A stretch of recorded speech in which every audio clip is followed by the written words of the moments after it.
Oke. Bismillahirrahmanirrahim. Assalamualaikum warahmatullahi taala wabarakatuh. Alhamdulillahirabbil alamin wassalatu wassalam ala sayyidil mursalin wa ala alihi wa sahbihi wa man tabi'ahum bi ihsanin ila yaumiddin. Nawaitu ta'aluma wa ta'lim wa naf'a wal intifa' wal ifadah wal istifadah wal hatha ala tamassuki bi kitabillahi ta'ala wa sunnati rasulih wa du'a ilal huda wa dalalata alal khairi wa ibtigha'a mardatihi wa qurbihi wa thawabihi subhanahu wa ta'ala. Allahumma faqihna fid din wa alimna ta'wil. Rabbi shrah li sadri wa yassir li amri wahlul 'uqdatam min lisani yafqahu qawli waj'al li waziran min ahli. Bismillahirrahmanirrahim.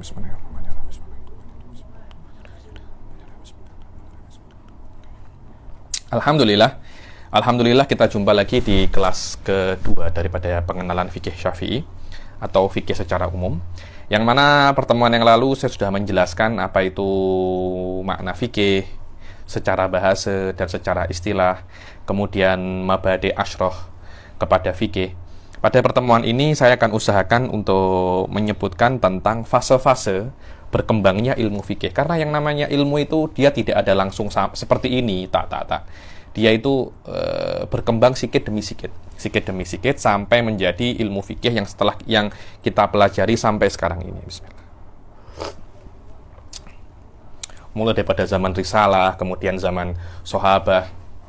Dan Anda harus paham ya, banyak orang itu mempelajari fikih seperti hanya menghafal hukum-hukum saja. Sebenarnya fikih itu lebih saya cakap ya, dia lebih susah daripada hanya menghafal hukum-hukum fikih saja. Dia lebih susah daripada Anda hanya menghafal pendapat Ibn Hajar atau pendapat Romli atau pendapat Nawawi atau pendapat Rafi'i. Dia tidak seperti itu fikih itu.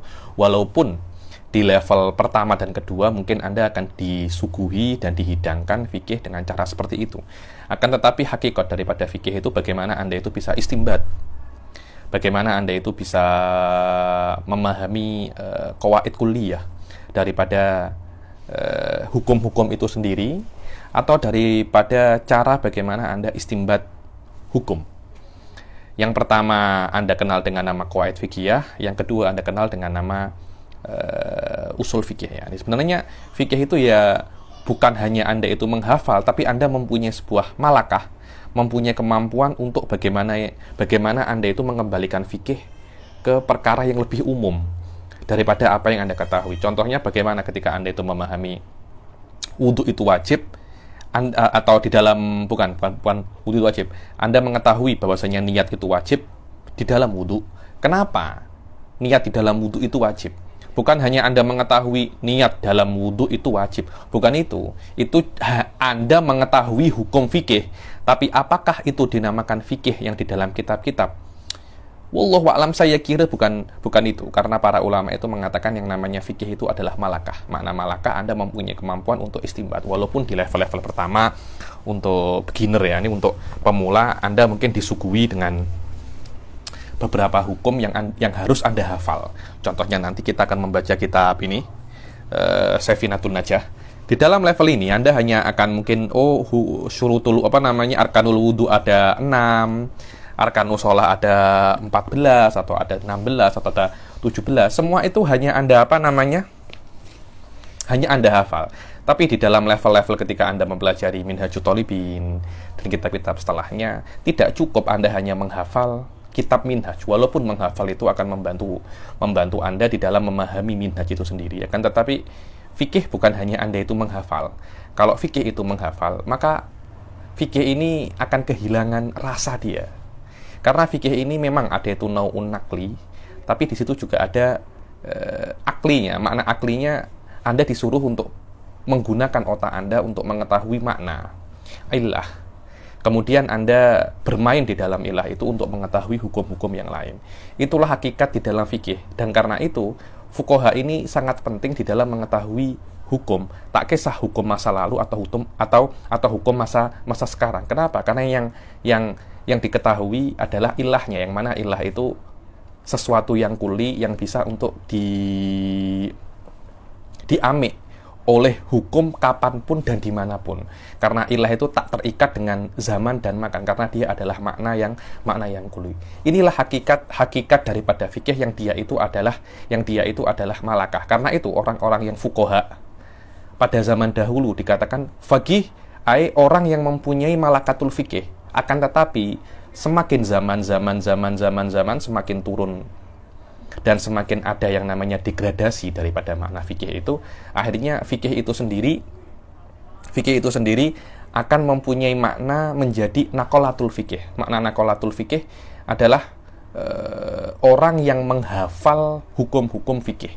Sekarang rata-rata itu seperti itu. Jadi sudah hampir tidak ada orang-orang yang bermain fikih atau mempelajari fikih dengan cara mutakodimin. Susah sekali saya tengok. Hampir banyak orang yang saya tengok di dalam perjalanan belajar saya di dalam ilmu fikih ini yang lama. Saya ilmu fikih ini lama, bukan setahun 2 tahun lama. Saya mungkin lebih daripada 15 tahun saya belajar fikih ini. Rata-rata yang saya temui itu hanya nukulul ibarah. Ibaratnya ini macam mana, tapi tidak ada yang sampai di dalam derajat itu. Kenapa Syekhul Zakaria mengatakan ini? Kenapa Imam Nawawi mengatakan ini? Dan saya kira hakikat fikih bukan Anda hanya menukil ibarah, tapi kenapa ada ibarah ini? Madza yambani alaihi ilal usul wallahu alam. Semakin Anda mengetahui binaul masalah al-a'la fal-a'la, disitulah letak kehebatan seorang fuqaha. Bukan hanya menukil ibarat. Menukil ibarat itu menurut saya hanya tambahan saja ya. Ini hanya tambahan bahwasanya Anda mengetahui ada ibarat ini. Tapi kalau Anda tidak mengetahui kenapa musannif menulis ibarat ini, yakni tabni ala madza ibarat ini, saya kira fikih di situ akan kehilangan banyak sekali daripada rasa dan hakikat daripada ilmu fikih dengan makna malakah. Wallahu a'lam. Malakah ini apa ya? Malakah ini semacam skill. Macam Anda boleh memandu. Setelah Anda 2 tahun, 3 tahun, 4 tahun memandu kereta, akan ada semacam skill di dalam diri Anda, yakni skill memandu. Walaupun Anda itu tidak memandu setelah itu 6 bulan, 7 bulan, Anda memandu lagi, Anda akan bisa. Kenapa? Karena skill itu akan ada. Begitu pula fikih. Fikih itu ketika Anda mewaris fikih bertahun-tahun, akan ada skill fakih di dalam diri Anda, yang mana itu tidak akan mudah dengan hilang. Bukan maknanya Anda itu bisa memandu, Anda cuma menukil ibarat-ibarat daripada buku panduan memandu. Oh, nanti kalau belok kanan kena sen kanan. Itu hanya Anda menukil Anda menukil buku panduan, bukan Anda bisa memandu. Begitu pula di dalam fikih, Anda kena bisa untuk mengetahui fikih dengan cara Anda itu mempunyai malakah, bukan hanya Anda itu menukil ibarat. Oh, ibaratnya fulan kada. Saya kira itu bukan fikih, akan tetapi itu menukil daripada kitab-kitab fikih. Wallahu a'lam. Nah, dan kenapa fikih itu menjadi seperti itu? Dan ini menurut saya ada semacam degradasi daripada abad risalah sampai abad sekarang. Yang mana abad risalah para fuqaha itu menjadikan fase-fase perkembangan fikih itu ada banyak. Saya tulis di sini ada sekitar 6 fase. Saya talkhis daripada kitab guru saya, Asbabul Ikhtilafil Fuqaha. Apa ini kitabnya? Mana tadi saya tengok? Manahijul Fuqaha fi Istinbatil Ahkam. Saya nukil daripada sini. Ini adalah dulu saya pelajari ini ketika saya master di Jordan dengan guru saya Dr. Qahtan Ad-Duri. Di dalam kitab itu beliau menyebutkan bahwasanya fase daripada perkembangan fikih sampai sekarang itu ada sekitar 6 fase. Fase yang pertama adalah asrur risalah. Fase ketika fikih ini masih ada pada zaman Rasul Shallallahu Alaihi Wasallam, dan Rasul itu ada. Ketika itu, fikih itu mempunyai makna yang umum, yaitu makna memahami syariat secara umum, yaitu memahami syariat seperti hukum amali, akidah, dan akhlak. Semua itu adalah fikih ketika zaman Rasul Shallallahu Alaihi Wasallam. Dan dalil untuk mengetahui fikih ketika itu hanya dua sahaja, yaitu Alkitab wa Sunnah. Walaupun ada beberapa sahabat yang diperbolehkan untuk Rasul, diperbolehkan oleh Rasul dengan kias, tapi itu tak banyak saya tengok. Di antaranya Mu'adz bin Jabal ketika disuruh ke Yaman. Tapi itu bukan banyak yang diperbolehkan Rasul untuk kias, walaupun yang namanya dalil akan menjadi dalil walaupun di zaman Rasul Shallallahu Alaihi Wasallam. Maknanya 4 dalil ini, kitab, sunnah, kias, wal ijma, itu akan tetap menjadi dalil walaupun pada zaman Rasul Shallallahu Alaihi Wasallam. Cuma ada khilaf sedikit di dalam ijma, akan tetapi Syekh Said Foda mengatakan ijma juga mu'tabar fi zaman Rasul Shallallahu Alaihi Wasallam. Wa ma'at tafsilin fihi, yani mungkin Anda boleh tengok saya punya video di mana namanya di Khulasa yang saya jelaskan bahwasanya ijma juga tetap dalil walaupun pada zaman Rasul Shallallahu Alaihi Wasallam. Cuma memang majority dalil-dalil yang ada pada zaman Rasul Shallallahu Alaihi Wasallam di dalam fikih hanya berkutat dan berkisar dan berputar di dalam dua sahaja, majority. Kenapa? Al-Quran wa Sunnah. Kenapa kok seperti itu? Ya memang pada saat itu apapun kejadiannya, kalau tak Allah menurunkan wahyu direct daripada Quran melewati Rasul Shallallahu Alaihi Wasallam, atau mereka langsung tanya kepada Rasul. Kenapa? Karena Rasul ada. Karena Rasul ada.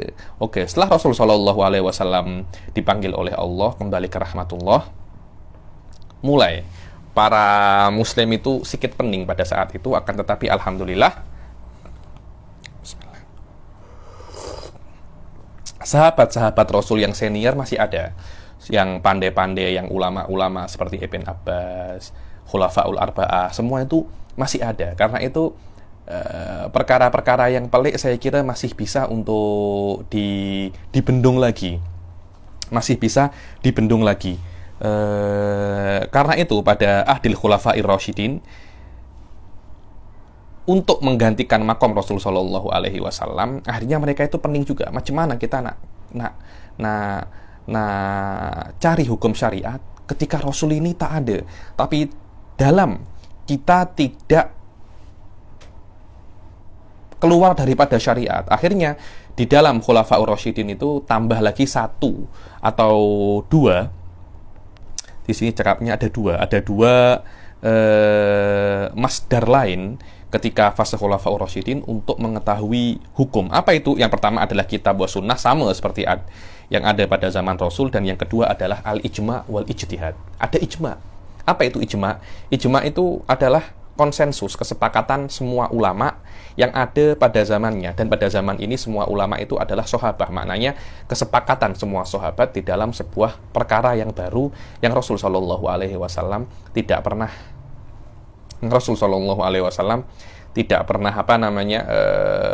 memberitahu hukum tentang perkara ini secara spesifik, dan perkara ini tampak pada zaman sahabat radhiyallahu taala anhu. Kenapa? Karena pada zaman sahabat, terutama pada zaman Sayyidina Umar radhiyallahu taala anhu wa ardhah, Islam ini tumbuh pesat sekali, dan teritorial Islam semakin luas. Akhirnya banyak sekali percampuran budaya, dan banyak sekali qadaya jadidah ya.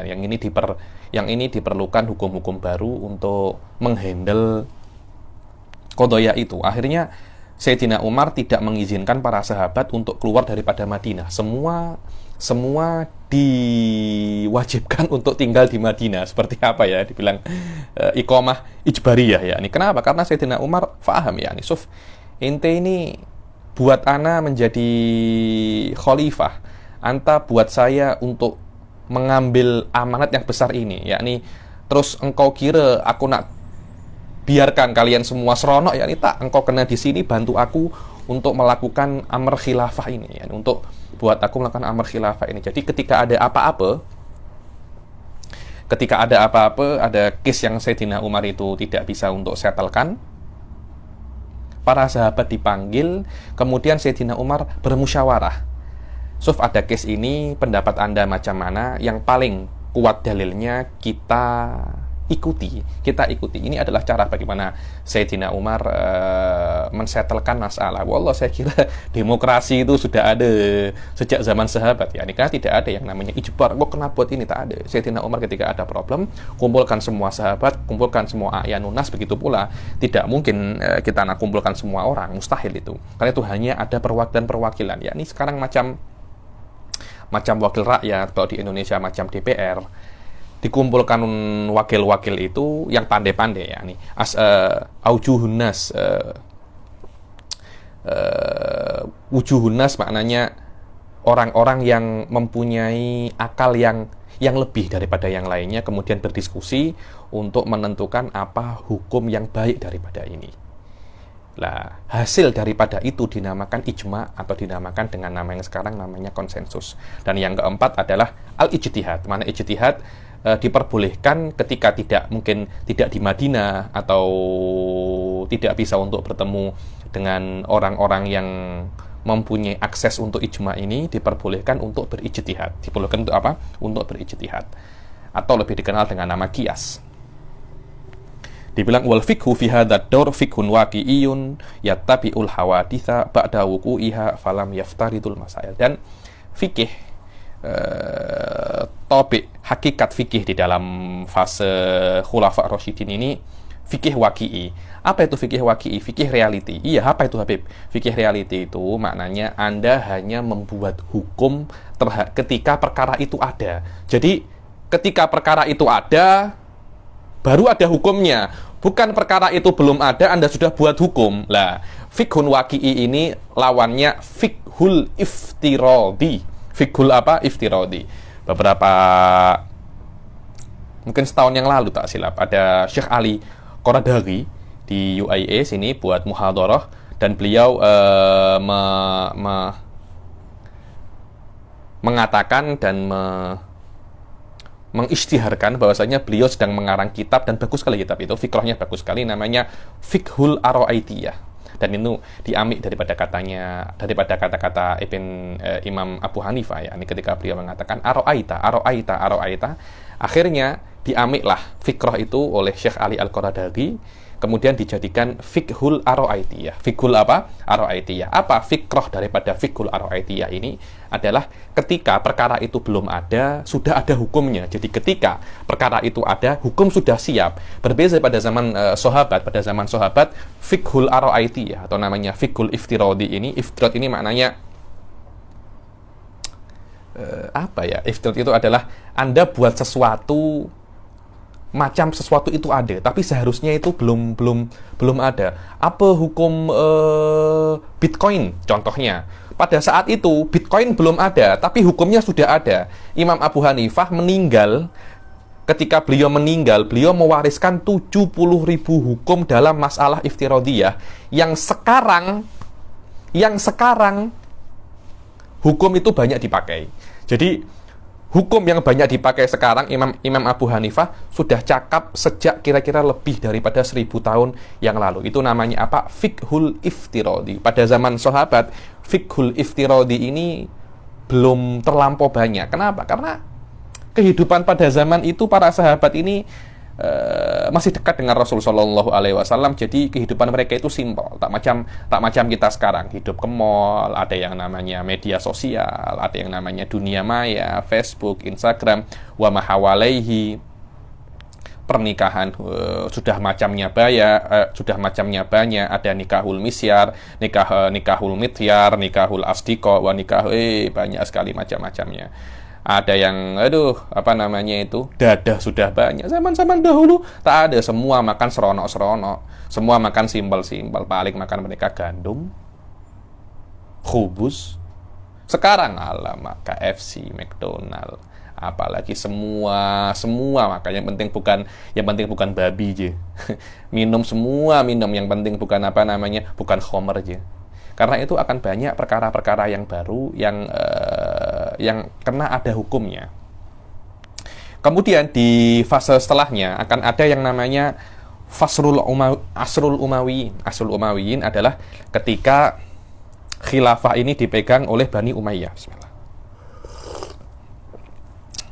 Lah, Saya kira di dalam fase ketiga ini akan mulai perpecahan itu semakin tampak di dalam kalangan para sahabat, dan di kalangan bukan hanya para sahabat ya, di kalangan mukminin akan semakin tampak. Karena itu pada zaman ini akan ada dua madrasah. So, ketika saya cakap madrasah, bukan maknanya sekolah, maknanya adalah asalibul faham, manahij, metodologi. Jadi akan ada dua metodologi, yang mana setiap metodologinya ini diikuti oleh banyak sekali orang. Satu metodologinya namanya metodologi ahli roy, satunya lagi metodologi ahlul hadis. Yang mana metodologi ahlul hadis itu mereka itu banyak di Hijaz. Hijaz itu apa? Al-Makkah wal Madinah wa Taif wa ma bainaha. Dibilang itu yang namanya Hijaz. Makkah, Madinah, wa Taif, wa ma hawalaiha. Dan ada metodologi ahlul roy, yang itu biasanya di Baghdad. Kan sejak zaman Sayyidina Ali, khilafah itu berpindah tempat daripada Mekah dan Madinah, berpindah kemana namanya? Berpindah ke Irak, ke Baghdad. Kenapa? Karena Mekah dan Madinah ini lebih, apa ya kalau saya tengok ya, lebih ke ruhi ya, ini macam untuk gaduh pasal politik macam tak pantas di situ. Macam tak pantas, akhirnya banyak sekali sahabat meminta Sayyidina Ali untuk pindah ke mana namanya? Pindah khilafah ini ke Baghdad. Lah, Baghdad ini cukup jauh daripada apa namanya? Cukup jauh daripada Mekah dan Madinah. Ketika dia cukup jauh, akhirnya atharun nubuwah, ahadits itu susah untuk sampai ke Irak, itu tidak terlampau banyak. Akhirnya banyak tampak di Irak itu yang namanya wadha. Wadha adalah pemalsuan hadis, yang mana di dalam Mekah dan Madinah sendiri hal-hal semacam itu bisa ditanggulangi, bisa disetelkan. Kenapa? Karena athar-athar Nabi itu masih sangat kental, nuansa nubuwah masih sangat pekat di situ. Jadi orang-orang yang berbohong pasal hadis langsung akan bisa terkuak kebohongannya karena banyak sekali penghafal hadis di situ. Inilah yang membuat asas daripada perbezaan metodologi antara dua madrasah ini. Satunya madrasatu ahlil hadis dan satunya madrasati ahli roy. Apa sih hakikat daripada dua madrasah ini? Hakikat daripada madrasatu ahlil hadis, mereka itu hanya iktifa, hanya cukup dengan kitab was sunnah sahaja, tidak banyak untuk tidak banyak untuk kias. Tidak banyak untuk kias, dan mereka tidak banyak gunakan fikhun iftiradi, mereka tak banyak gunakan fikhul aro'aiti. Berbeda dengan madrasatu ahli roy, mereka banyak gunakan fikhul iftiradi, dan mereka tidak banyak gunakan hadis. Kenapa? Karena banyak pemalsu hadis di Baghdad yang sulit untuk ditanggulangi. Karena itu mereka lebih banyak untuk gunakan kias agar tidak terkena jebakan di dalam orang-orang yang memalsukan hadis. Saya dulu Dr. Amjad tuh pernah cerita dengan saya bahwasanya karena terlampau banyak orang memalsukan hadis sampai orang-orang itu yang kedai-kedai runcit pada saat itu ya, kedai-kedai runcit pada saat itu ada yang jualan terong, bahasa Arabnya di sana itu namanya janggol ya nih. Tiba-tiba ada beberapa muhadis yang alim tengok hadis tentang fadilah jenggol, tentang fadilah terong, ditengok hadza haditsun maudhu, ditaklikkan la'alla wadi'aha bai'u janggol. Mungkin yang buat maudhu ini, yang tulis hadis yang maudhu ini adalah orang yang penjual terong. Karena kenapa? Karena pada saat itu wadha di Irak, di Baghdad ini sangat banyak sekali.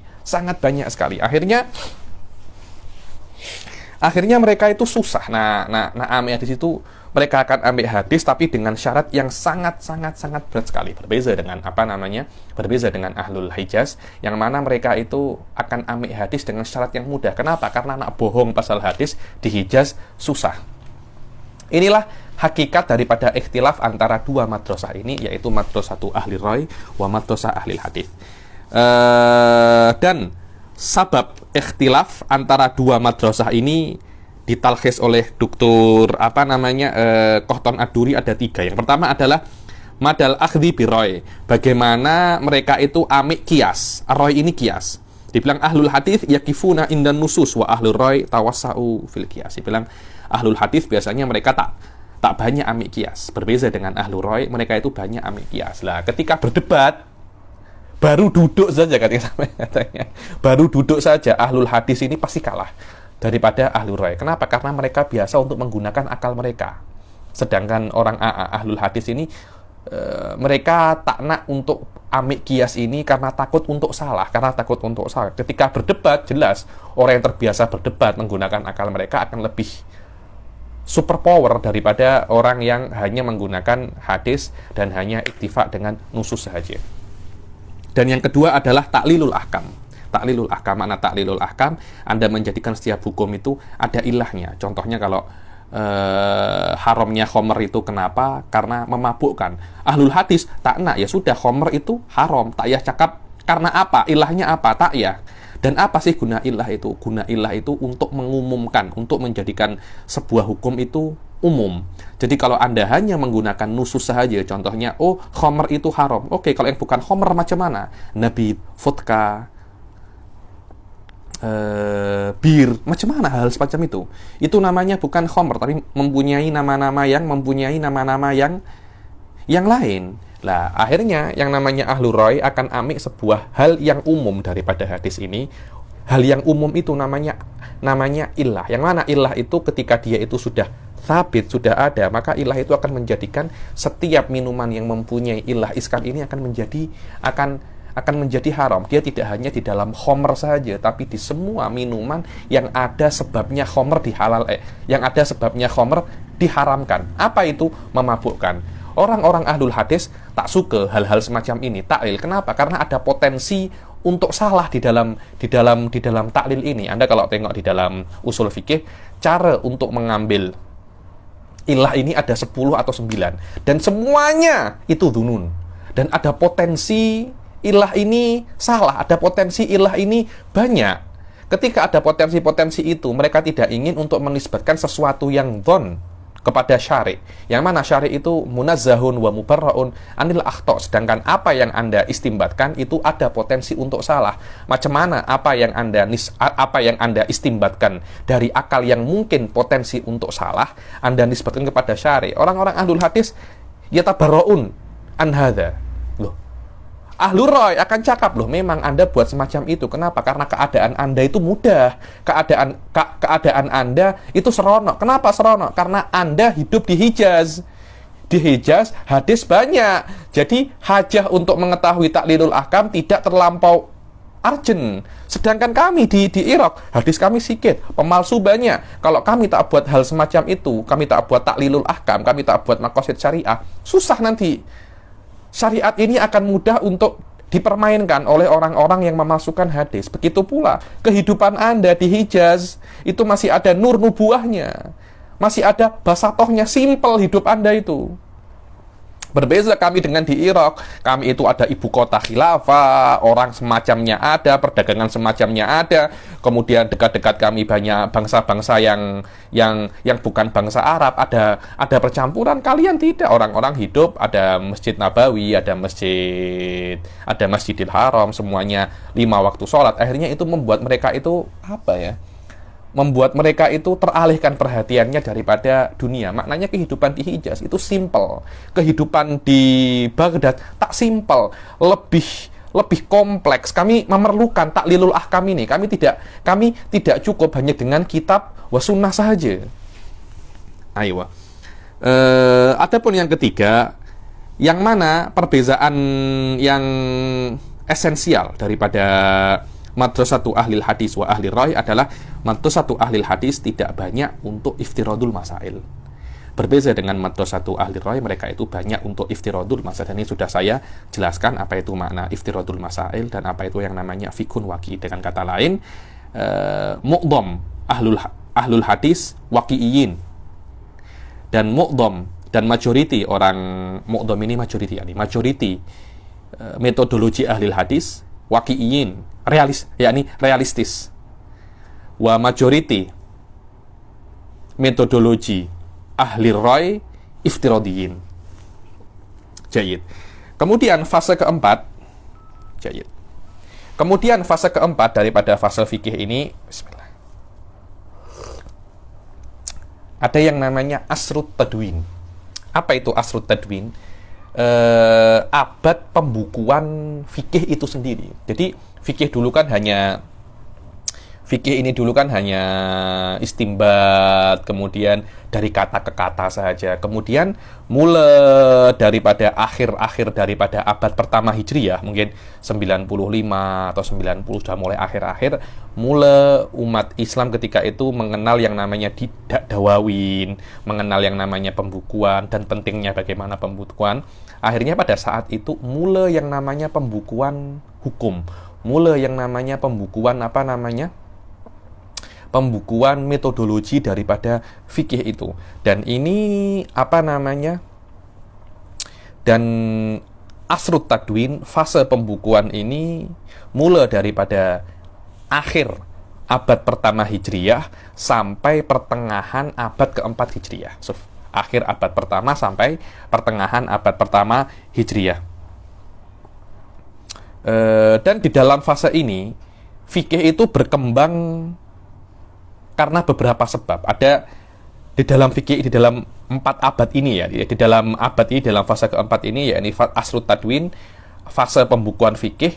Di dalam fase ini, fikih ini berkembang sangat pesat sekali, karena banyak sekali sebabnya. Sebab yang pertama adalah imtidadu sultanil muslimin minasin ilal Andalus. Imtidad, maknanya ketika itu Islam itu teritorialnya sangat cepat sekali menyebar. Daripada Sin, daripada sampai masuk China tuh. Sampai masuk China ilal Andalus. Andalus ini sekarang Spanyol. Spain. Lah, sampai Spain itu.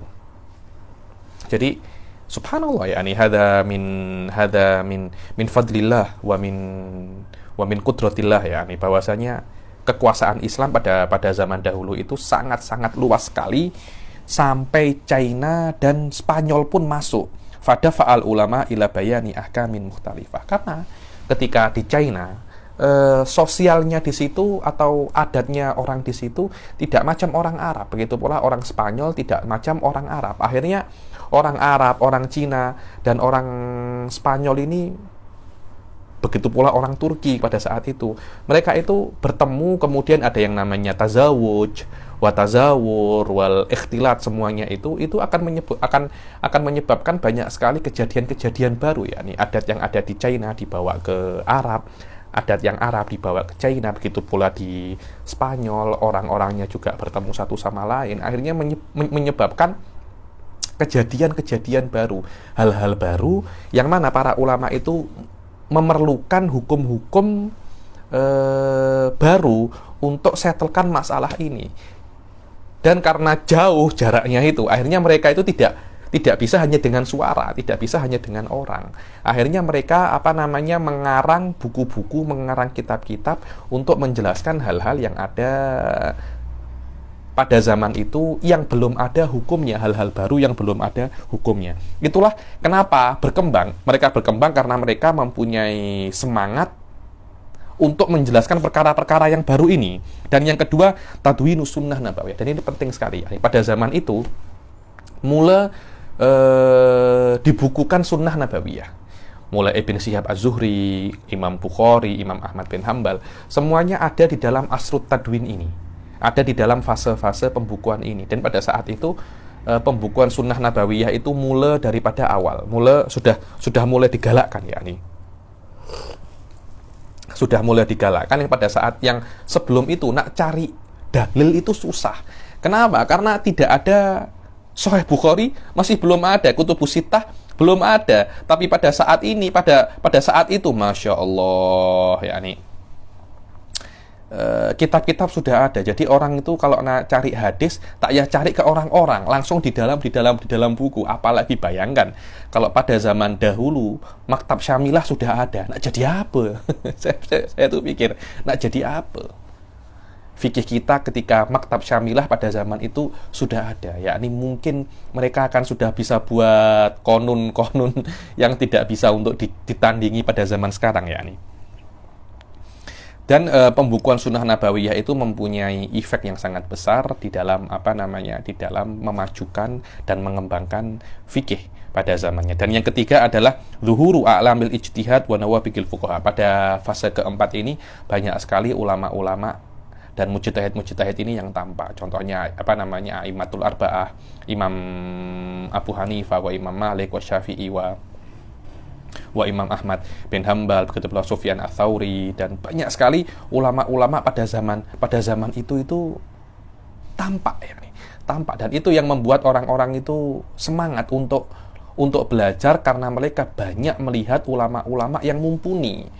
Dan saya tengok itu sekarang ini orang-orang ini nak belajar Islam itu malas mungkin wallahu a'lam mereka belum tengok atau mungkin belum ada sosok seperti sosoknya Imam Syafi'i, belum ada sosok seperti sosoknya Imam Malik yang membuat orang itu mempunyai semangat balik untuk mempunyai semangat untuk belajar Islam lagi. Malah ada sekarang ini banyak sosok-sosok yang kita ini membuat kita semangat untuk menjadi pelakon, untuk menjadi artis, untuk menjadi sepak bola.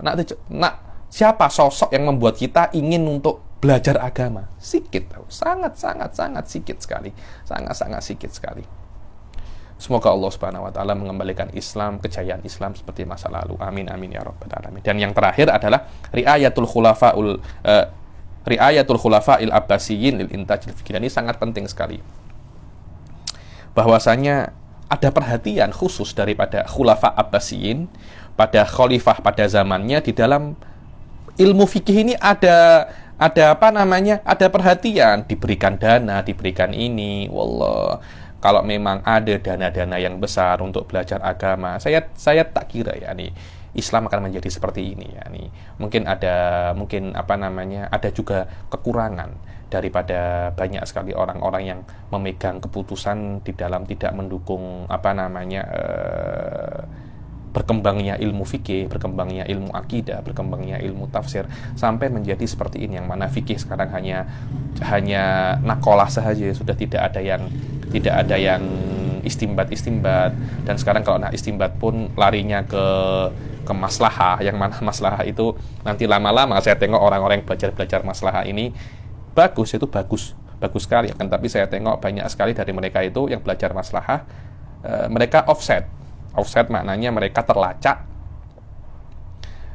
menjadikan maslahat itu sebagai dalil, sampai mereka itu membuang dalil-dalil yang ada dalam kitab wa sunnah dengan hujjatul maslahah. Dan pada zaman ini saya tengok hal semacam ini sangat banyak sekali. Kenapa ya? Karena banyak yang salah paham apa itu maslahah, apa itu fikih.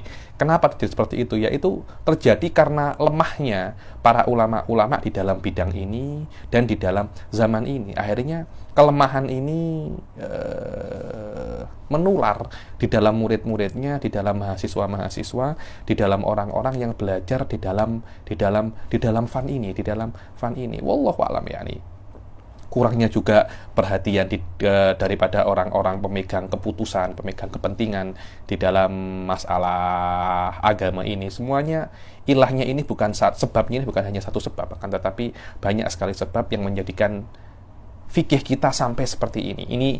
Ini masalah fikih tahu. Masalah fikih ini saya kira masalah yang banyak orang itu lakukan. Sholat, zakat, puasa. Ini masalah fikih, masalah yang banyak orang itu lakukan sehari-hari. Apalagi kalau Anda tengok masalah-masalah yang lebih yang lebih umum, lebih dalam, seperti masalah akidah. Inna lillahi wa inna ilaihi raji'un. Benar, masalah akidah ini pada zaman ini. Semoga Allah yastur, semoga Allah itu yastur. Dan mashadir fikih di dalam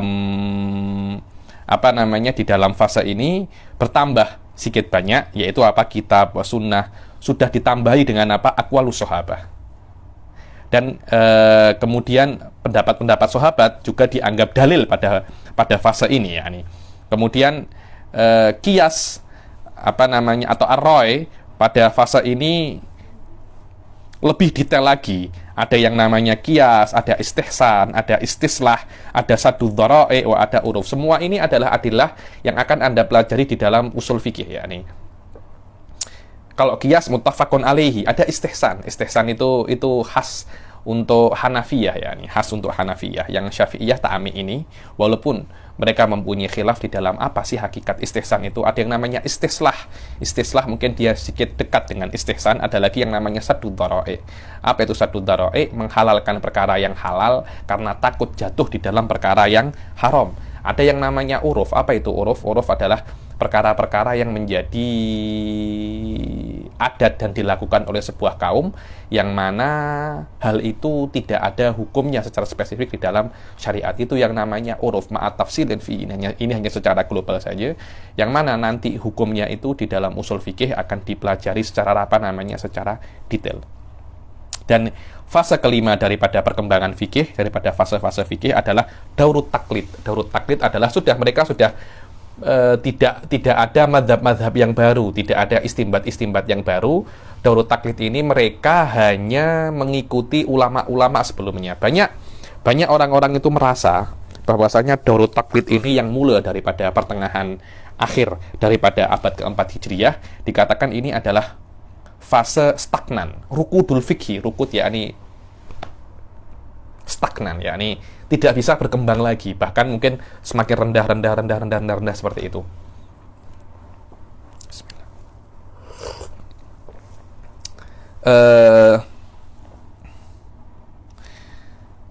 Di dalam fase kelima ini yang mulai daripada pertengahan terakhir daripada abad keempat Hijriyah, kenapa kok ada yang namanya daurut taklid ini? Taklid adalah Anda tidak mempunyai madzhab baru, ya. Anda tidak mempunyai intaj baru, tapi Anda mengikuti ulama-ulama sebelumnya.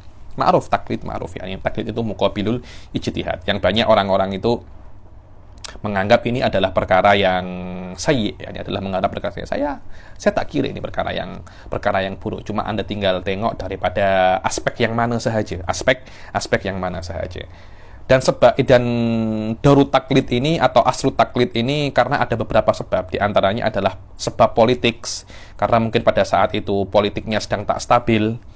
Wa nafsiyah ini karena sebab personal, mungkin sudah mulai penat, otak juga sudah mulai susah untuk diajak kompromi, terus kehidupan sudah mulai mahal. Wal asbab ijtimaiyah ini sosial, kehidupan sosial pada zamannya. 3 sebab ini menjadikan orang-orang atau ulama-ulama sudah tak nak untuk buat madhab-madhab yang baru. Akan tetapi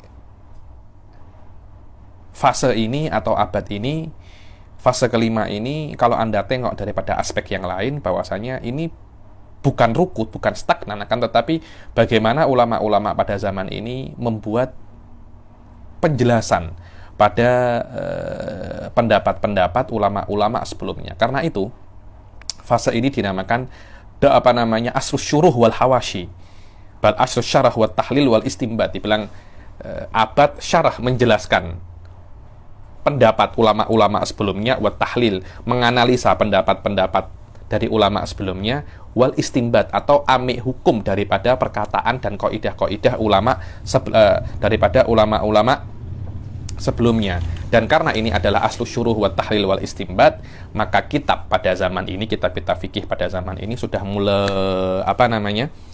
mulai bermacam-macam. Ada yang namanya kitab mutun, syuruh, hawashi, wa takrirat, wa kutubil fatawa. Ada 5. Apa itu mutun? Mutun itu adalah ilmu-ilmu yang sudah disingkat. Maknanya qalla lafduhu wa kathura ma'nah. Itu namanya apa? Matan. Ketika kitab-kitab mutun itu lafadznya sedikit tapi maknanya banyak, akhirnya orang-orang itu kesusahan untuk istimbat makna yang banyak daripada lafadz yang sedikit itu. Kemudian dibuatlah kitab-kitab yang lain untuk menjelaskan apa yang bisa Anda pahami daripada matan dengan nama kitab syuruh. Syuruh itu adalah menjelaskan apa yang ada di dalam matan.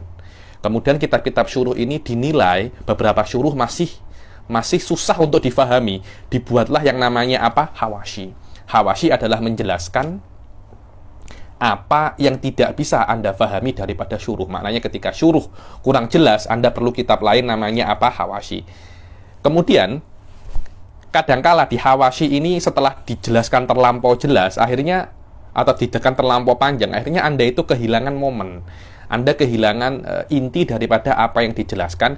Dibuatlah kitab yang namanya takrirat. Apa itu takrirat? Takrirat adalah Anda mengganti lafadz yang ada di Hawashi setelah dijelaskan panjang lebar. Anda mengganti dengan lafadz Anda sendiri dengan makna yang sama yang ada di Hawashi, cuma maknanya Anda ganti dengan Muqaddimah Sugro, Muqaddimah Sugro wal Kubro, dan Nataij, dengan cara yang lebih jelas lagi. Kemudian Anda tak tengok Hawashi, kemudian Anda istimbat menggunakan takrirat yang Anda buat sendiri dengan makna yang ada di dalam Hawashi. Itu namanya apa? Kutubut takrirat. Karena itu ada namanya kitab namanya takrirat sadidah, dengan makna apa yang ada di situ.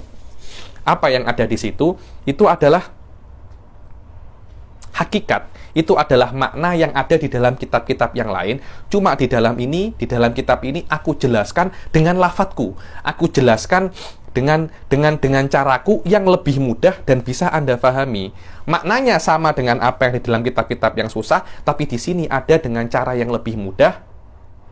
Dan Anda bisa ganti dengan istimbat hukum-hukum daripada lafadz ini, daripada Anda tengok daripada kitab-kitab yang lain. Itu adalah fikrah daripada kitabut takrirat. Dan cara memahami ilmu seperti ini daripada mutun, syuruh, wal hawashi, wat takrirat adalah cara yang sangat-sangat mufid sekali. Dan menurut saya, wallahu alam, kalau Anda memang nak jadi ulama, hakikat nak menjadi ulama bukan Anda hanya nak tahu fikih saja, Anda benar-benar nak jadi ulama fuqaha ya nih, bukan hanya fikih saja, ini di dalam semua fan ya nih. Di dalam tafsir pun ada hawashi wa syuruh, di dalam akidah pun ada, di dalam nahwu pun ada, di dalam balaghah pun ada. Kalau memang Anda nak jadi ulama, Anda kena guna sistem ini. Dan dia memang sedikit susah, berbeza dengan cara-cara yang sekarang. Jadi kalau ada orang nak karang kitab fikih, tulis je. Orang nak karang kitab akidah, tulis je.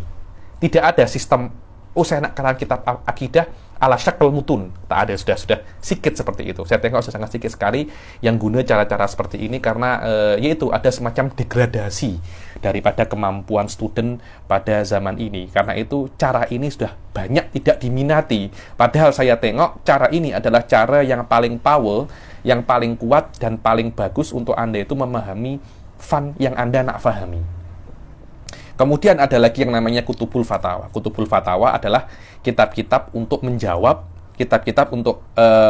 permasalahan-permasalahan secara spesifik, secara juz'i yang diajukan kepada ulama. Contohnya, Zaid makan daging babi, hukumnya apa? Mungkin halal, mungkin haram, karena Zaid mungkin mempunyai kondisi yang tidak ada kondisi seperti orang-orang yang lain. Berbeza dalam kitab-kitab fikih, kalau Anda tengok makan babi hukumnya haram, kecuali dalam keadaan darurat. Nah, fatwa itu adalah bagaimana Anda tanzil,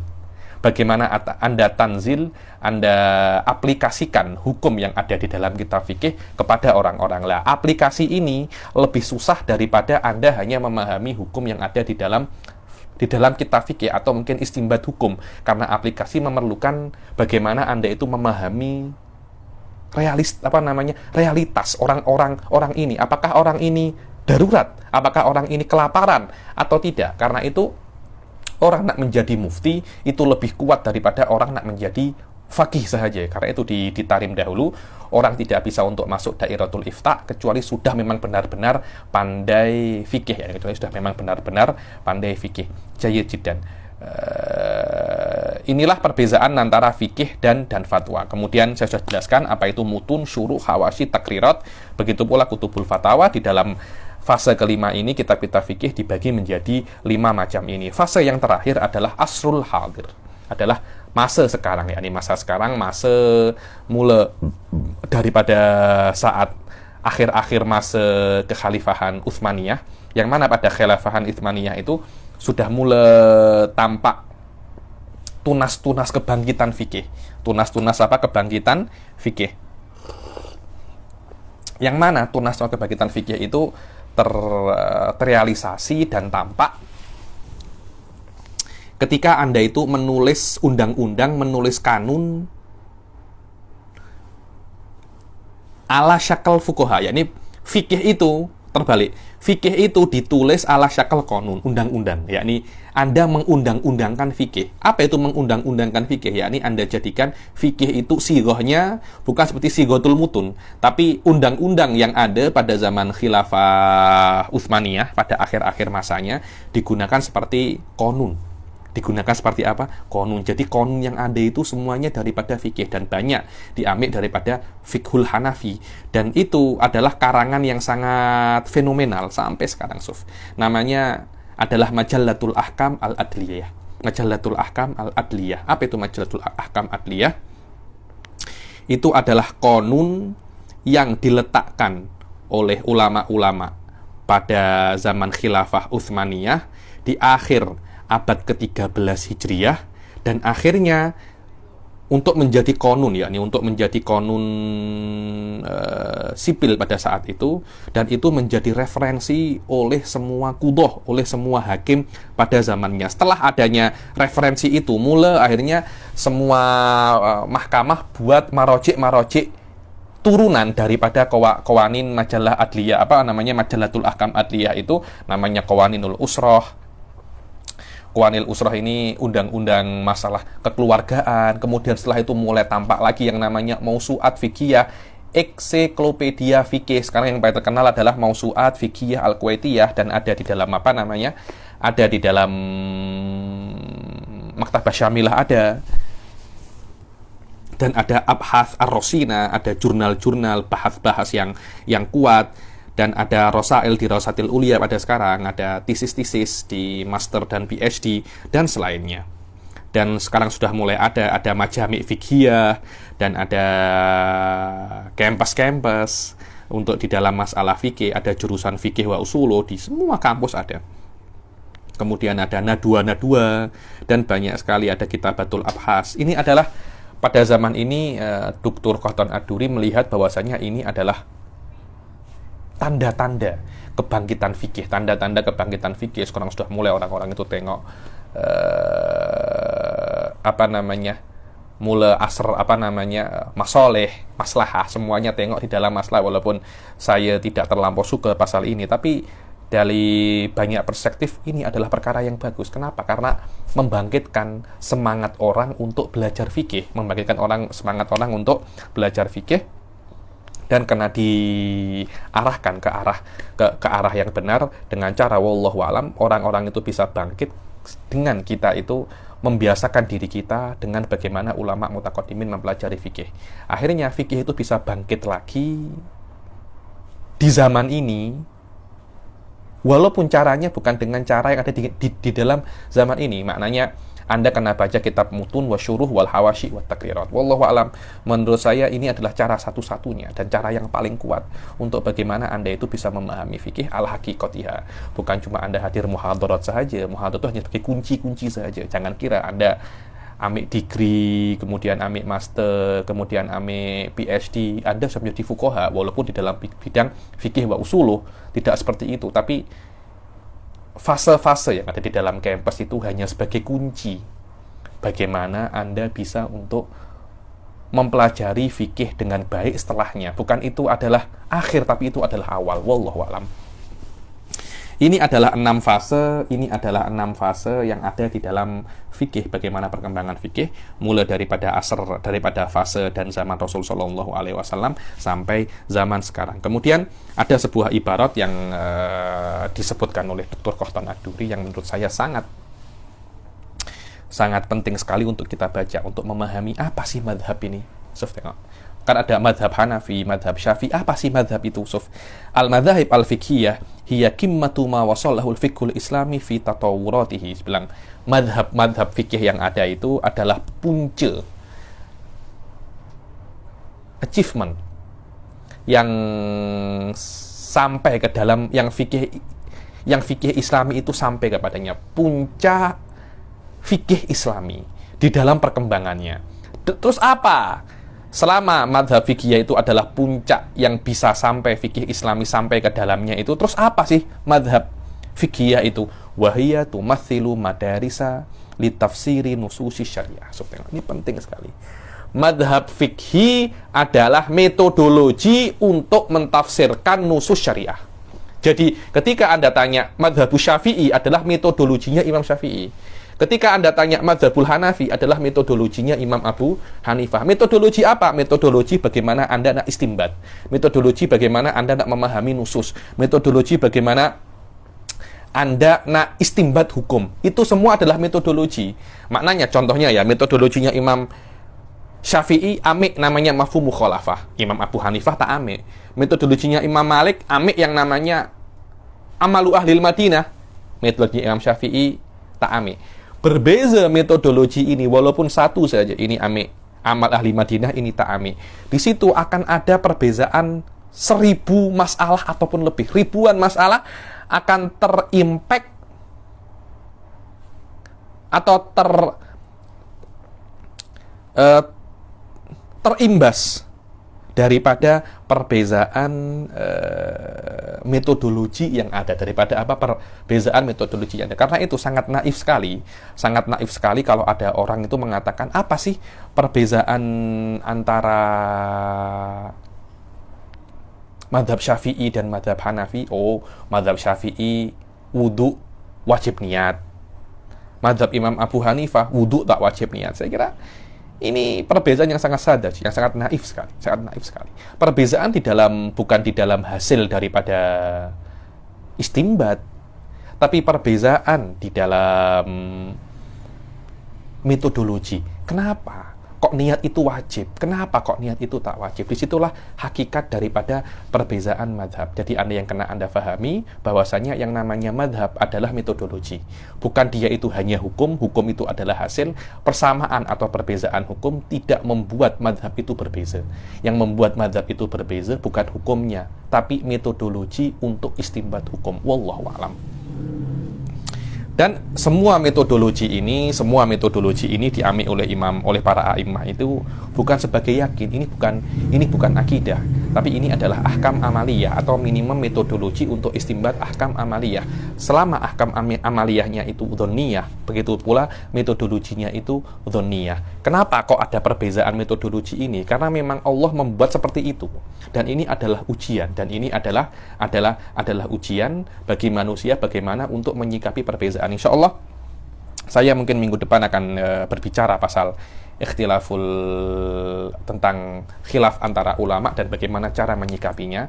Saya buat macam-macam khilaf ini dan saya jelaskan apa itu makna khilaf, apa itu makna ulama, dan ada berapa macam khilaf. Mungkin saya jelaskan ada sekitar 5 atau 6 macam daripada khilaf mulai daripada maklumin ad-din bid-darurah dan misalnya, dan bagaimana cara menyikapinya, sampai kepada khilaf di dalam furu'uddin misalnya, dan bagaimana cara untuk menyikapinya. Dan kita di dalam fikih itu hanya khilaf di dalam furu'uddin, maknanya tidak ada kena-mengena dengan masalah usuliyah ya, kena-mengena dengan masalah usuliyah. Dan ini adalah rahmah daripada Allah Subhanahu wa taala kalau kita menyikapinya dengan benar. Bagaimana cara menyikapi dengan benar? Ya, Anda kena mengakui bahwasanya ini ada khilaf, walaupun dohirnya itu khilaf. Di dalam masalah ini khilaf, tapi kita satu di dalam perkara yang lebih umum, yaitu kita satu di dalam kita menyembah Allah, kita satu di dalam kita menganggap Nabi kita itu adalah Rasulullah Shallallahu Alaihi Wasallam. Adapun khilaf-khilaf yang lain, ini adalah perkara bagaimana cara Anda beramal, bukan apa yang Anda yakini. Kalau Anda tengok masalah ini, maka Anda akan menjadi akan ada di dalam diri Anda itu legowo itu. Hati Anda itu lapang untuk menyikapi perbedaan-perbedaan ini, dan Anda mengatakan bahasanya selama ada perbedaan ini, maka manusia diperbolehkan untuk memilih mana yang seronok dan oke untuk dia, terpulang kepada kondisi dia bagaimana. Disitulah makna rohmah, disitulah makna rohmah. Karena itu kalau ada orang itu ta'assub dengan mazhab Syafi'i sampai mengkafirkan madhab Hanafi ataupun sebaliknya, itu tidak sesuai dengan hakikat daripada madhab fikih, yang mana memang Allah menjadikan madhab fikih ini dengan hakikat madhab ini dhonniyah. Hakikat madhab ini apa? Dhonniyah. Makna dhonniyah ini mungkin benar, mungkin salah. Kalau Anda mengkafirkan orang, maknanya Anda itu yakin Anda benar, yakin dia salah. Sedangkan fikih itu sendiri mungkin benar, mungkin salah. Maknanya at-ta'assub munafin lil fikih. Anda fanatik terhadap madhab Anda fanatik terhadap fikih Anda, itu bertentangan dengan hakikat daripada fikih itu sendiri. Wallahu a'lam. Jayyid jiddan, ada beberapa menit lagi. Setelah kita mengetahui yakni bahwasanya yang namanya madhab itu adalah metodologi daripada bagaimana cara seorang ulama itu istimbat hukum, bagaimana cara ulama itu memahami nusus, maka kalau kita aplikasikan definisi itu dalam madhab Imam Syafi'i, maknanya madhab Syafi'i adalah metodologi Imam Syafi'i dan cara Imam Syafi'i untuk menafsirkan nusus, cara Imam Syafi'i dan metodologinya Imam Syafi'i untuk istimbatul apa? Untuk istimbatul ahkam. Dan ketika kita sampai ke sini, maknanya kan kita sudah mengetahui apa itu madhab Imam Syafi'i.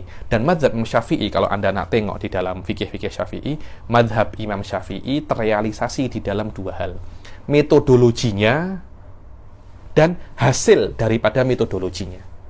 Yani metodologi Imam Syafi'i di dalam beristimbat dan hasil daripada metodologi itu. Karena ketika Imam Syafi'i hidup, Imam Syafi'i menggunakan metodologi ini untuk beristimbat di dalam banyak sekali masalah.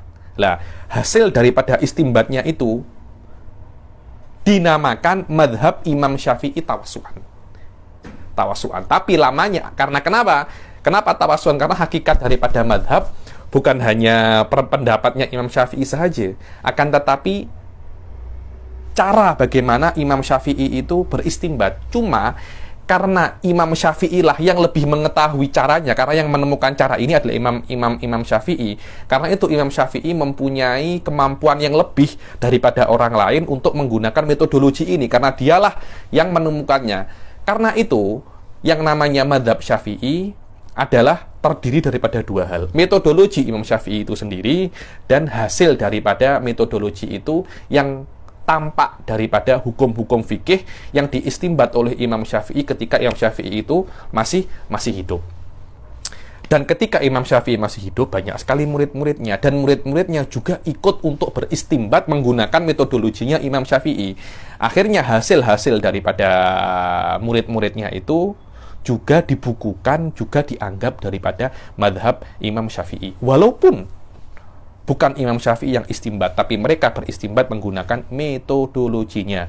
Kemudian hasil daripada istimbatnya itu dibagi menjadi dua. Ada yang namanya akwal, jika itu, atau qaul, jika itu adalah hasil daripada istimbat Imam Syafi'i sendiri, atau dinamakan wajhun atau wujuhun, jamaknya wujuh, jika itu adalah istimbat daripada murid-muridnya Imam Syafi'i. Dan murid-muridnya Imam Syafi'i ini banyak ya. Ada banyak sekali tobakoh. Tobakoh ini apa? Generasi. Aiyah, generasi. Bismillah. Generasi yang pertama adalah orang yang bertemu dengan Imam Syafi'i langsung. Itu namanya generasi pertama. Dan mereka itu kira-kira hanya ada beberapa sahaja, yakni tak banyak yang benar-benar dianggap oleh Imam Syafi'i murid daripada generasi pertamanya. Lah, generasi pertama itu terbagi menjadi dua. Generasi pertama yang berjumpa dengan Imam Syafi'i sebelum Imam Syafi'i masuk Mesir, itu adalah generasi pertama dalam madhab Qadim. Generasi pertama di dalam madhab Qadim ada 4 perawinya atau muridnya itu yang langsung daripada generasi pertama. Siapa itu?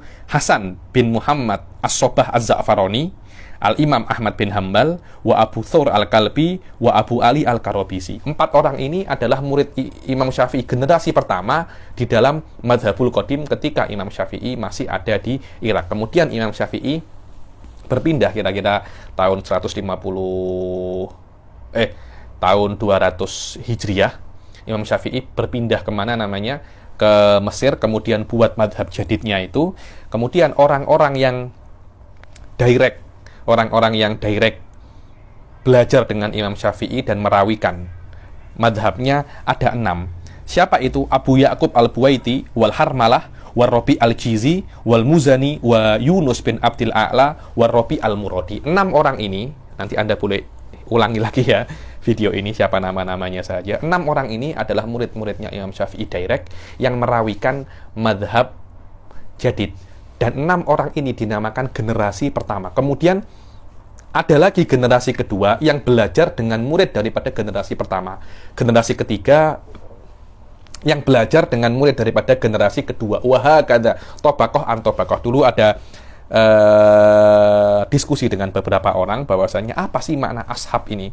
Saya cakap makna ashab ini bukan kawan di dalam orang ahli ilmu ya. Dalam ahli ilmu itu, oh ini kawan saya, ketika para ulama itu mengatakan wa ashabuna. Apa makna ashabuna? Apakah makna ashabuna itu kawan-kawan kami? Seperti saya kawan Anda. Oh, saya ini kawan Anda karena kita sering lepak-lepak di mama. Apakah semacam itu? Dikatakan maknanya ketika Imam Al-Haddad dan Imam Syafi'i mengatakan wahada min ashabina. Imam Asy'ari mengatakan Abdullah ibn Kullab min kudama'il ashab. Apakah dikatakan itu maknanya dulu mereka itu lepak-lepak sama-sama di mama? Apakah seperti itu? Tidak, wallahu alam. Yang saya tahu dikatakan ashab atau murid walaupun tidak pernah bertemu dengan gurunya, akan tetapi dia menggunakan metodologi yang sama dengan apa yang digunakan oleh gurunya. Karena itu kan Imam Sa'duddin At-Tiftazani mengatakan Abdullah ibn Kullab min kudama'il ashab. Padahal Abdullah ibn Kullab ini sebelum zamannya Imam Asy'ari, maknanya beratus-ratus tahun sebelum zamannya Imam Sa'duddin Tiftazani, tapi tetap dikatakan min kudama'il ashab. Kenapa seperti itu? Karena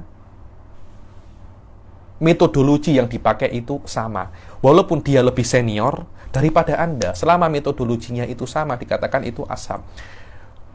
Dan Ashabu Syafi'i ini atau murid-muridnya Imam Syafi'i ini ada sampai abad ke-4 Hijriah. Abad ke-4 Hijriah. Imam Syafi'i meninggal awal abad ke-3 Hijriah, 204 atau 205. Maknanya ada Ashabu Syafi'i itu sampai tahun kira-kira 390 Hijriah. Pada sampai tahun itu dikatakan mereka itu masih Ashabu Syafi'i, walaupun tidak pernah berjumpa dengan Imam Syafi'i, walaupun lahir mereka setelah 100 tahun daripada kematian Imam Syafi'i, tetap dikatakan muridnya Imam Syafi'i. Bukan karena mereka itu pernah berjumpa dengan Imam Syafi'i, tidak. Karena mereka menggunakan metodologi yang sama dengan Imam Syafi'i, dan itulah yang namanya suhbah di dalam ilm, adalah suhbatul ilm wa suhbatul fikrah wa suhbatul manhaj wal madhab. Itulah yang namanya apa? Suhbah. Dan terus generasi sampai pada saat kira-kira generasi keberapa saya lupa itu, sampai abad ke-4 Hijriah itu, generasi ini murid-muridnya Imam Syafi'i ini terbagi menjadi 2 kubu. Satunya kubu Iraqiyin, atau satunya kubu Baghdadiyin, satunya kubu Marawizah atau Khurasaniyin. Marawizah atau apa? Marawizah atau Khurasaniyin. Yang mana kubu Baghdadiyin ini diketuai oleh namanya Abi Hamid al-Isfirayini. Dan Abi Hamid al-Isfirayini adalah ketua daripada kubu Baghdadiyin.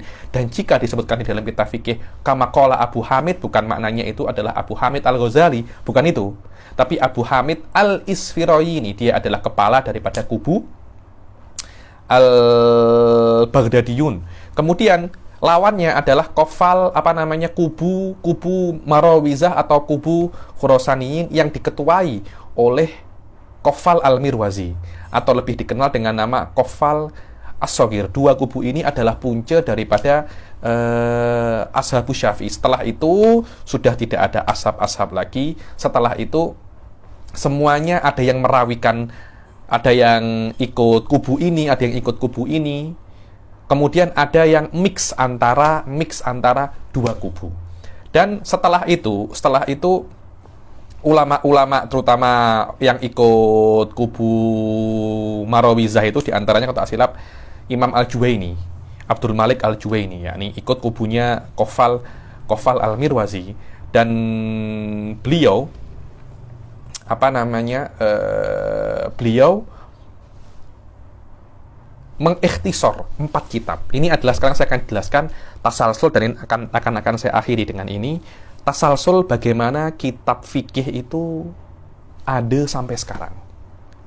Ketika kitab fikih itu pada zaman Imam Syafi'i besar-besar. Ada kitab Imam Syafi'i namanya wal Imla wal Musnad Asy-Syafi'i wa Mukhtasar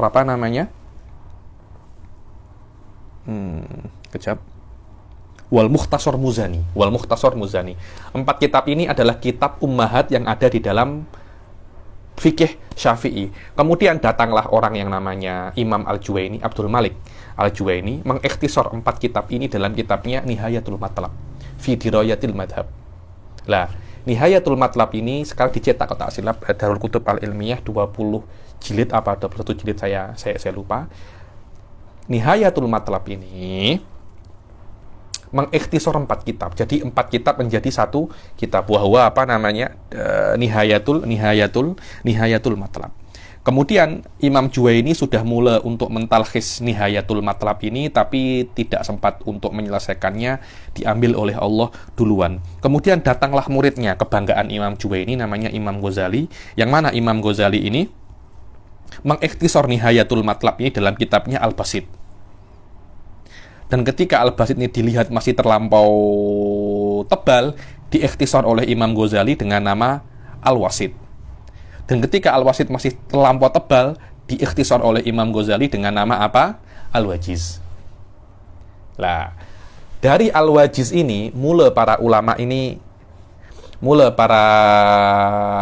ini berbeza-beza ikhtisarat. Ada yang mensyarahkan, ada yang mengikhtisor. Dan Imam Ghazali pun mengikhtisor Wajiz ini sendiri dengan kitabnya beliau namanya Al-Khulasah. Dan sekarang dicetak di Darul Minhaj. Khulasah ini ditahqiq guru saya, Dr. Amjad Rosyid. Yang mana Al-Wajiz ini juga diikhtisor seperti yang dikatakan oleh Imam Al-Bujairami, diikhtisor oleh Imam Ar-Rafi'i di dalam kitabnya Al-Muharrar. Kemudian Imam Nawawi datang setelah Imam Rafi'i, mengikhtisor kitab Muharrar dalam kitab Al-Minhaj. Wantaha. Minhaj Imam atau Minhajun Nawawi, atau yang lebih kenal dengan nama Minhajut Thalibin, ini adalah punca daripada kitab fikih yang ada sekarang, ya. Setelah adanya kitab Minhajut Thalibin ini, para ulama macam sudahlah, fikih sudah settle dengan minhaj ini, akhirnya banyak orang itu mensyarahkan minhaj, menghawasyikan minhaj, menadhamkan minhaj. Ada satu orang namanya Syekhul Islam Zakaria Al-Ansori mengikhtisorkan Minhajut Thalibin dengan nama Manhajut Thullab.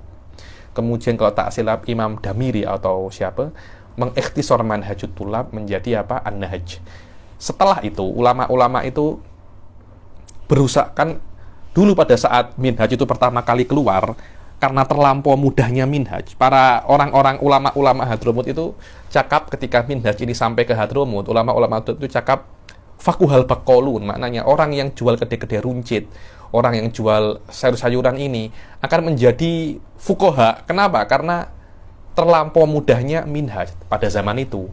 Akhirnya lama-lama minhaj itu menjadi semakin susah karena degradasi skill daripada para student, ya. Akhirnya para ulama itu membuat kitab-kitab sebagai prepare untuk masuk minhaj, ya. Kalau Anda tengok di Ribat Tarim, akan ada banyak sekali kitab-kitab yang digunakan untuk prepare untuk masuk minhaj, ya. Contohnya kitab kita ini, apa namanya, Safinatun Najah, kemudian Muqaddimah Hadramiyah, kemudian Zubat, Ibn Qasim, Umdah, Fathul Mu'in. Semua kitab-kitab ini dibaca agar Anda itu ketika sudah masuk minhaj, Anda benar-benar prepare, Anda benar-benar siap untuk masuk minhaj. Yang mana al-fatwa wa kulluhu yaduru alal minhaj wa syuruhihi. Yang mana syuruhatul minhaj yadur haula arba'ati syuruh: Tuhfatul Muhtaj, Mughnil Muhtaj, Nihayatul Muhtaj, wa Kanzur Raghibin atau Syarhul Mahali alal minhaj. 4 syarah ini yang yadur hawalaihi minhaj.